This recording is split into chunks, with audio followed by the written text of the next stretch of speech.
Isaac's journey to success was nothing short of extraordinary. Born into a humble family, he had clawed his way to the top through grit, determination, and sleepless nights. His business ventures had finally paid off, and he now enjoyed the kind of wealth and recognition that had once seemed like a distant dream. His name was respected in the business world, his opinions sought after at high-profile events, and his lifestyle envied by many. At the heart of Isaac's success was his wife, Anna. She had been with him through it all, years of struggle when they could barely make ends meet, nights spent consoling him after failed deals, and mornings encouraging him to try again. Anna was a woman of quiet strength and unshakable faith, the kind of partner who never demanded the spotlight, but whose presence was a constant source of support. Despite their humble beginnings, Anna was a picture of grace. She carried herself with dignity, her modest demeanor reflecting the values they had once shared. She preferred simplicity over extravagance, valuing meaningful connections over superficial displays of wealth. To Isaac, she had once been the embodiment of everything good in his life. But now, she seemed to represent the very things he wanted to leave behind. With success came new social circles. Isaac found himself attending opulent parties, rubbing shoulders with influential figures, and navigating a world where appearances mattered as much as substance. In this glittering new world, Anna's humility began to feel out of place. She wasn't interested in the designer gowns or the sparkling jewelry that adorned the women around him. She remained content in her understated elegance, unaware that Isaac was beginning to view her simplicity as a flaw rather than a virtue. The seeds of discontent were sown slowly but surely. Isaac would find himself wishing that Anna were more like the women he met at events, bold, charming, and effortlessly glamorous. He began to notice the things he once loved about her, but in a new light. Her quiet demeanor felt less like strength and more like a lack of sophistication. Her devotion to their home, once a cornerstone of their marriage, now seemed provincial compared to the glittering ambitions that consumed him. This dissatisfaction festered within Isaac, unspoken but ever-present. He began to rationalize his feelings, convincing himself that he deserved a partner who matched his newfound status. What harm was there in seeking validation outside his home, he thought, if Anna remained none the wiser? On the surface, their marriage appeared perfect. Friends and colleagues admired their story, a self-made man and the loyal wife who had supported him every step of the way. But behind closed doors, cracks were beginning to form. Isaac spent more time at work or at social events, leaving Anna alone in their sprawling home. He would come back late at night, offering perfunctory excuses that Anna never questioned. Yet, the changes were not lost on her. Anna could feel the growing distance, the way Isaac avoided her gaze or seemed distracted during their conversations. She chose to believe it was the stress of his work, not wanting to confront the possibility that it was something deeper. Isaac, meanwhile, found himself drawn further into his new world, seeking validation in fleeting compliments and shallow connections.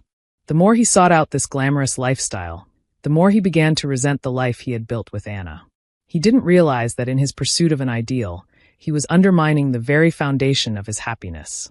As the chapter closes, the reader is left with a portrait of a man at a crossroads, torn between the love and loyalty of his past and the tantalizing allure of a glittering future. The cracks in their marriage are subtle but undeniable, setting the stage for the unraveling of a seemingly perfect life. Isaac's discontent with his marriage reached its tipping point on an evening at a high-profile business gala.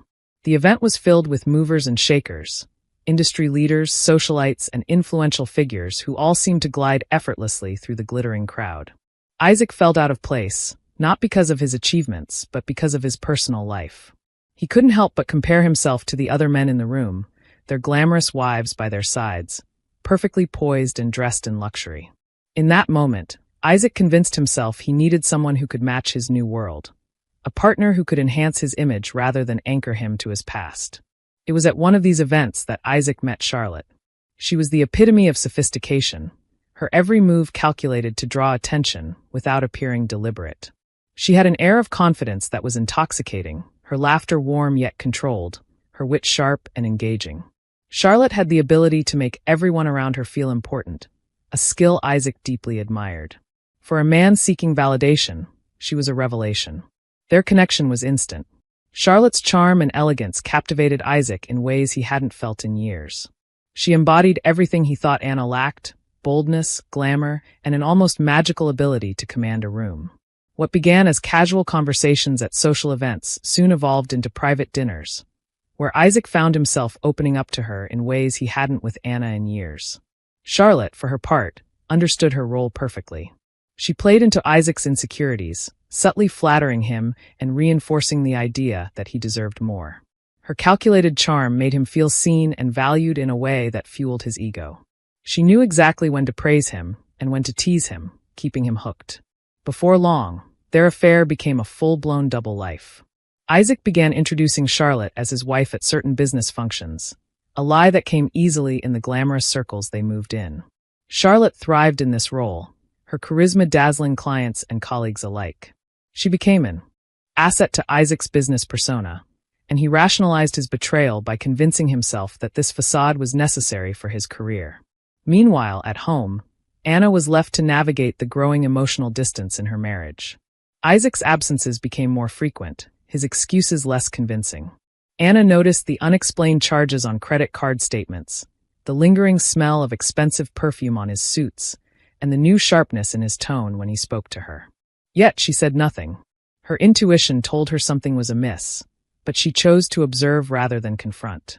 Anna's silence was not born of naivety or fear, but of a deliberate patience. She had always known Isaac to be ambitious, and she hoped that whatever was pulling him away would run its course. Still, the nights alone began to weigh on her, and the love they once shared felt like a distant memory. Isaac's duplicity, however, was not without its cracks. The more time he spent with Charlotte, the more he noticed the differences between her and Anna. While Charlotte's charm was magnetic, it often felt performative. Her laughter, though infectious, lacked the warmth of Anna's.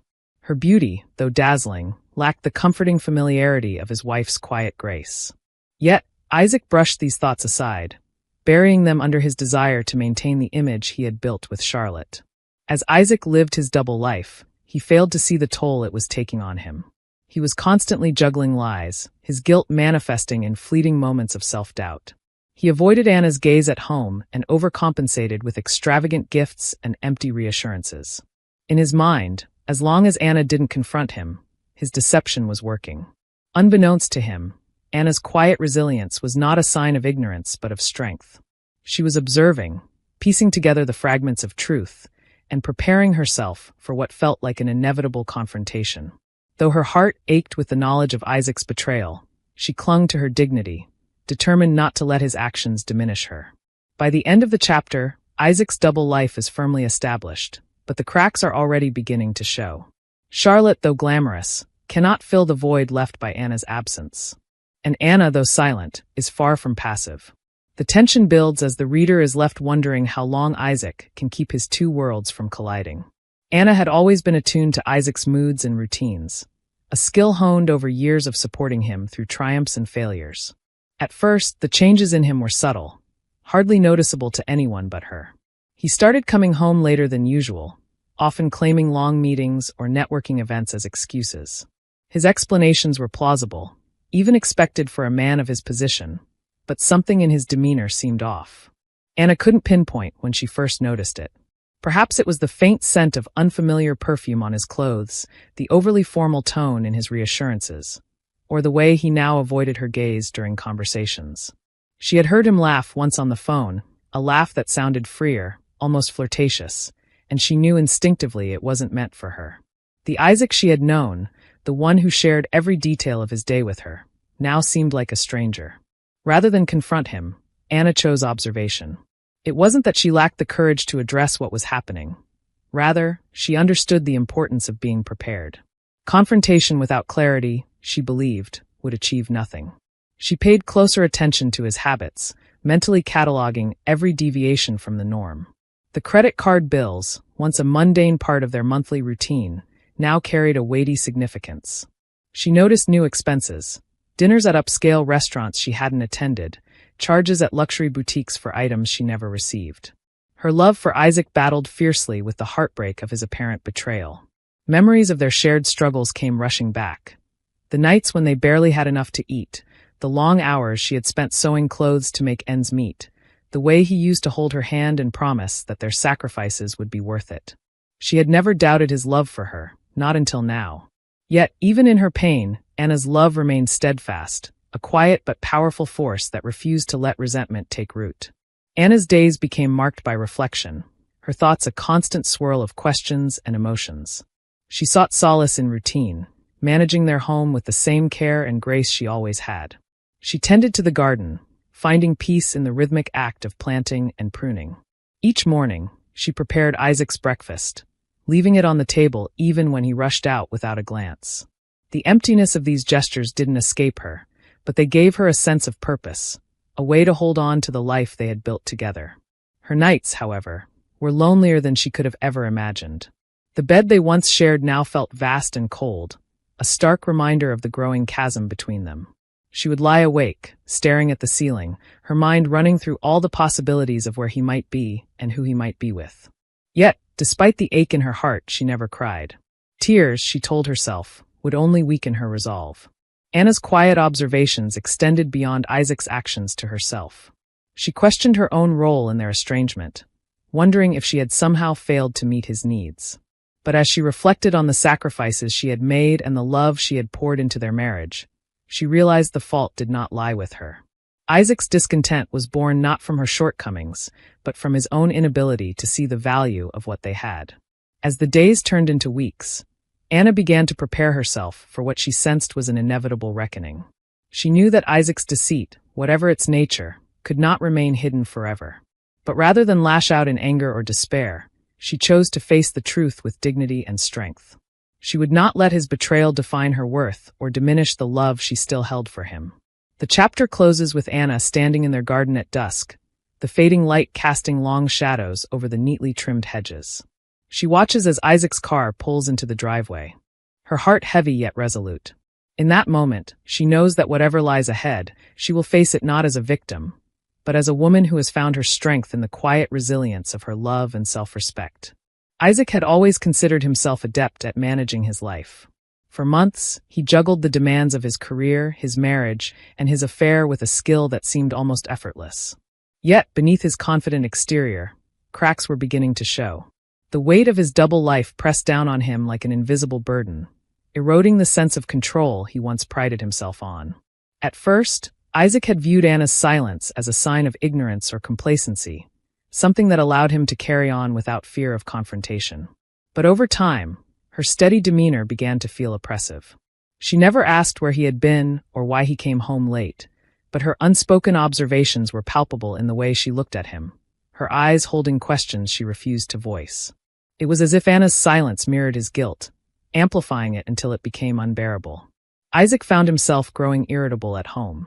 He snapped at Anna for trivial things, his frustrations spilling over in moments that left her looking hurt, but still calm. Her lack of retaliation only made it worse. He felt as though he were arguing with his own conscience, her quiet strength reminding him of everything he had betrayed. Charlotte, on the other hand, was a temporary reprieve from these feelings. She was vibrant and lively, always ready with a playful comment or a dazzling smile. When they were together, Isaac could momentarily forget the turmoil brewing in his personal life. But as their relationship deepened, he began to notice the superficiality of her charm. Charlotte thrived in the spotlight, but her depth never extended beyond her polished exterior. Conversations with her lacked the warmth and sincerity he had once taken for granted with Anna. The breaking point came at a pivotal business event, a gala meant to secure a major partnership that Isaac had been working on for months. As always, Charlotte accompanied him, her stunning presence drawing admiration and envy from everyone around them. She wore a designer gown that glittered under the chandeliers, her laughter ringing out like music. For the first hour, everything seemed perfect. Isaac felt confident, his colleagues impressed by the image he and Charlotte projected. But as the evening wore on, cracks began to appear. During an important conversation with a potential client, Charlotte's shallow understanding of Isaac's business became glaringly obvious. She struggled to follow the discussion, her charm faltering as she tried to deflect with humor. The client, though polite, seemed unimpressed, and Isaac felt a pang of embarrassment he couldn't ignore. The evening spiraled further when Charlotte, emboldened by champagne and attention, began to dominate the conversation at their table. Her stories were entertaining but lacked substance, and Isaac noticed the subtle but telling glances exchanged by those around them. The very qualities that had once dazzled him, her boldness, her charisma, now felt garish and out of place in a setting that demanded poise and depth. As he watched her, Isaac's mind drifted to Anna. He thought of how she would have handled the evening. With quiet grace, asking thoughtful questions and listening intently, her sincerity leaving a lasting impression on anyone she met. Anna had always possessed a depth that couldn't be manufactured, a quiet strength that didn't demand attention but commanded respect. For the first time, Isaac felt the full weight of what he had lost in pursuing a hollow ideal. The ride home with Charlotte was tense. She sensed his dissatisfaction but brushed it off, blaming the clients for being overly serious. Isaac nodded absently, but his thoughts were elsewhere. For all her beauty and charm, Charlotte had failed to fill the void in his life, and he knew deep down that she never could. When he returned home late that night, he found Anna sitting in the living room, a book resting on her lap. She looked up at him, her expression calm but unreadable. For a moment, he stood frozen in the doorway, the weight of his actions crashing over him. In her presence, he felt exposed, his carefully crafted facade crumbling under the gaze of the one person who knew him better than anyone else. The chapter ends with Isaac retreating to the bedroom, his mind a storm of regret and confusion. The life he had built with Anna and the illusion he had created with Charlotte were now colliding, and he could no longer ignore the consequences of his choices. As he lay awake in the dark, the question loomed. Had he destroyed the very foundation of his happiness, or was there still a chance to make things right? Anna had spent weeks preparing for this moment, not with rehearsed words or dramatic gestures, but by fortifying her resolve. The quiet observations, the growing distance, the subtle clues, they had all pointed to the same painful truth. Yet she had waited, choosing patience over impulse, determined to confront Isaac when she felt truly ready. That evening, as Isaac arrived home later than usual, his tie slightly askew and his expression weary, Anna decided it was time. She was sitting at the dining table, the soft glow of the overhead light illuminating her composed face. In front of her was a single cup of tea untouched. The house was silent, an almost sacred stillness enveloping the air. "Isaac," she said, her voice steady, carrying an edge of finality. "We need to talk." Isaac paused in the doorway, the weight of her words settling over him like a heavy blanket. Her tone was calm, but it lacked the warmth he had always taken for granted. There was no trace of anger, no accusations hurled in the heat of the moment. Instead, there was something far more unsettling, a quiet dignity that demanded his full attention. He nodded reluctantly, setting down his briefcase and taking a seat across from her. For the first time in months, he felt exposed, as though Anna's gaze could strip away every carefully constructed lie he had told himself. "I know about Charlotte," Anna began, her words precise and deliberate. She didn't embellish or accuse. She simply stated the truth. "I've known for some time." Isaac's breath hitched, his heart pounding in his chest. He opened his mouth to respond, to deny or deflect, but Anna held up a hand, silencing him with a quiet but firm gesture. "I'm not here to argue," she continued, her voice unwavering. "I've spent these months watching you, trying to understand why. I've questioned myself, wondering if I failed you in some way. But I've come to realize that this isn't about me." Her words landed with the force of a tidal wave. Isaac felt his carefully curated defenses crumble under the weight of her composure. He had expected anger, accusations, tears, something he could counter with excuses or promises. Instead, Anna's calm, unflinching demeanor left him utterly disarmed. "I stood by you, Isaac," Anna said, her voice softening but still steady. "Through the hardest years of our lives, I was there. Not because I had to be, but because I loved you. And I still do. But I won't allow you to take that love for granted." Her eyes, usually so warm and kind, now held a depth of pain that shook him to his core. It wasn't the kind of pain born from betrayal alone. It was the sorrow of someone who had given everything and received far less in return. Isaac's throat tightened as he struggled to find the right words. "Anna, I don't know what to say." "Then don't say anything," she replied gently. "I'm not here to hear excuses or apologies. I want you to understand what you're about to lose." Her words hung in the air, heavy with truth. For the first time, Isaac saw the full extent of the damage he had caused. He saw the resilience in Anna's eyes, the strength she had mustered to confront him without anger, and the love that still lingered despite everything he had done. It was a love he had taken for granted, a love he had tried to replace with something shallow and fleeting. "I was wrong," he admitted finally, his voice breaking. "I let myself get swept up in a world that didn't matter. I thought I thought I needed something else, someone else, to feel whole. But I see now that I was blind. Anna studied him for a moment, her expression unreadable. Blindness isn't an excuse, Isaac. It doesn't erase the choices you've made or the hurt you've caused. Her words were a reminder that his actions had consequences, but they also carried a sliver of hope, a chance for redemption, if he could truly grasp the gravity of what he had done. As the conversation drew to a close, Anna stood, her composure intact. I need time to think about what comes next, she said simply. And so do you. Isaac remained seated, his head bowed, the reality of his situation finally sinking in. For the first time, he understood the true value of what he was on the verge of losing. The quiet strength of Anna's love, the foundation of their shared history, and the unspoken bond that had once defined their relationship. The chapter ends with Anna walking away, her footsteps echoing in the quiet house. Isaac is left alone at the table, staring at the empty chair across from him. The weight of his choices presses down on him, and for the first time in years, he feels the enormity of his guilt, and the faint glimmer of hope that he might still have a chance to make things right. Isaac's world, already shaken by Anna's confrontation, came crashing down one fateful day when the truth about Charlotte was revealed. What had once seemed like an exhilarating escape into a world of glamour and excitement now revealed itself to be a web of lies and manipulation. It began innocuously, a phone call from a colleague. Isaac, I thought you should know. The voice on the other end hesitated. There's been talk about Charlotte. Something doesn't add up. At first, Isaac dismissed it as jealousy or gossip, but the seed of doubt had been planted. Over the next few days, more inconsistencies surfaced. Financial discrepancies in his business accounts hinted at misuse of funds, all tied to expenses he couldn't account for, but were linked to Charlotte. His credit card statements, which had once reflected fine dining and luxury purchases, now included mysterious transfers to unfamiliar names. The final blow came when Isaac decided to confront Charlotte. They met in a quiet cafe, the air thick with tension.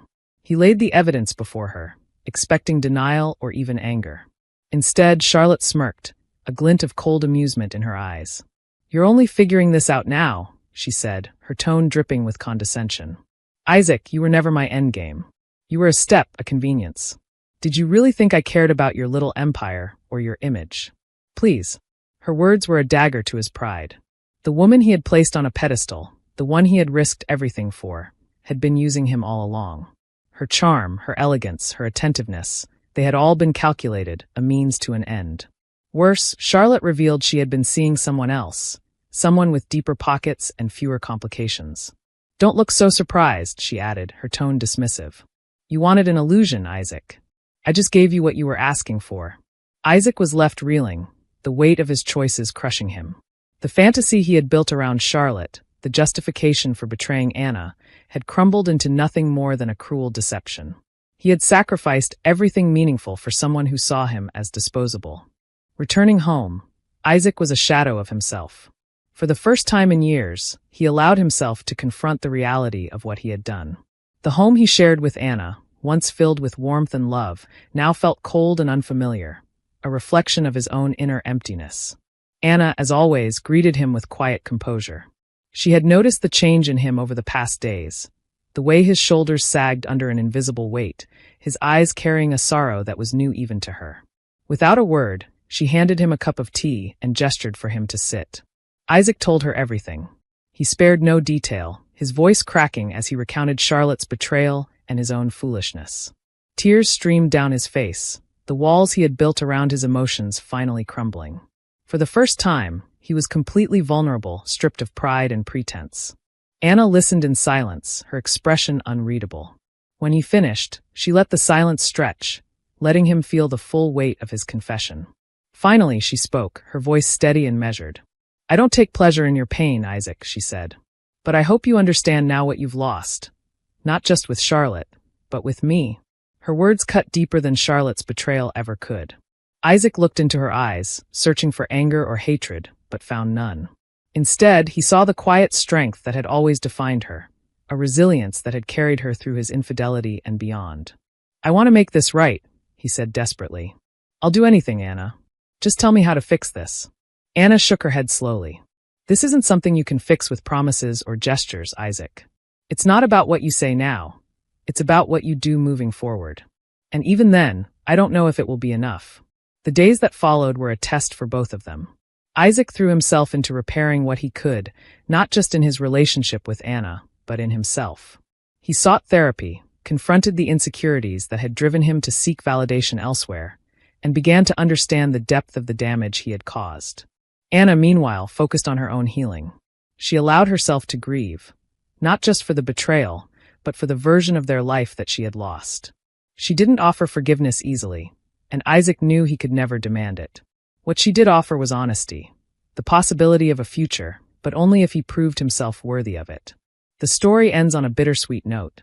Isaac, humbled and broken, has begun the long journey toward redemption, but whether Anna will fully let him back into her heart remains uncertain.